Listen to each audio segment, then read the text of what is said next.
soal waktu itu Mas Anies kalau nggak salah setelah menjabat bikin semacam aturan yang kemudian nanti ada badan ini yang kemudian mikirin atau bertanggung jawab terhadap apa yang bakal dilakukan setelahnya, ya nggak sih? Betul, ya kan. Nah, ketika itu terjadi, sosmed kan ramai lagi.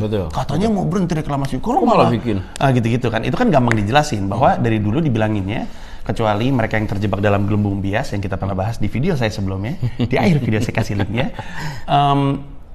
Banyak orang yang nggak ngerti bahwa emang dari dulu pulau pembangunan dihentikan biar nggak nambah, kan harusnya 17 kan. Betul. Biar nggak nambah. Yang udah jadi dimanfaatkan untuk publik. Betul. Nah, supaya bisa dimanfaatkan untuk publik, dibikinlah si aturan tadi itu. Betul.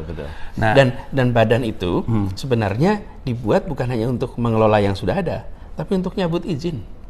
Nyabut izin? Iya, apa? Izin yang 13 pulau itu. Oh, oke. Jadi makanya dulu kenapa izinnya sempat ada? Iya lah, kan ada semua 17 pulau itu sudah punya 17 daratan baru itu punya izin. Jadi walaupun nggak ada AMDAL. Belum ada, enggak. Nah gini, nah ceritanya. Nah gini. Pusing. Silakan gini. Jadi saya sambil minum Mas ya. Saya ini kan mau menghentikan nih.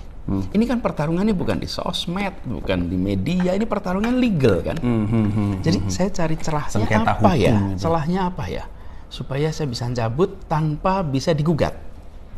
Kalau saya nyabut bisa digugat, itu sih bahasanya biasa lah, banyak. Nggak kelar. Tapi kalau dicabut nggak bisa digugat. Lihat ini, lihat itu. Terus akhirnya ketemunya apa? Ternyata ada sebuah badan yang tahun 2009 dibubarin. Badan Koordinasi Pelaksanaan Reklamasi. Jadi saya bikin badan itu. Dibubarinnya kenapa tuh? Nah, itu nggak jelas. Nggak tahu ya. Oke. Tapi waktu itu dihentikan. Terus dibikin jadi badan lagi. itu hilang. Nah, saya bentuk lagi badan itu. Lalu badan ini karena namanya pelaksana reklamasi rame kan, tuh Anies nerusin reklamasi. Terus tapi waktu itu saya nggak bisa jelasin semua strateginya. Saya cuma bilang ini yang ngeritik saya itu ngeritik imajinasinya sendiri. Kenapa Mas Anies nggak bisa ngomongin? Saya nonton wawancaranya soal saya punya rencananya saya nggak bisa jelasin karena kalau saya jelasin selesailah rencana itu. Maksudnya apa? Nah, saya kan gini. Begitu punya badan ini, lalu badan ini panggil semua orang, semua badan yang pernah mendapatkan izin untuk melakukan reklamasi. Pernah dapatkan izin itu, semua dipanggil. Lalu mereka diaudit apakah mereka sudah melaksanakan kewajibannya. Misalnya nih, AMDAL. Jadi mereka kan gini, ini dapat izin reklamasi, lalu dapat kewajiban. Kewajibannya apa aja? Ada daftarnya itu kewajibannya. Jadi kewajibannya dicek. Misalnya badan A, si A ini punya kewajiban bikin AMDAL, punya kewajiban nunjukin sumber-sumber untuk mendapatkan tanah, punya kewajiban, macam-macam tuh kewajibannya.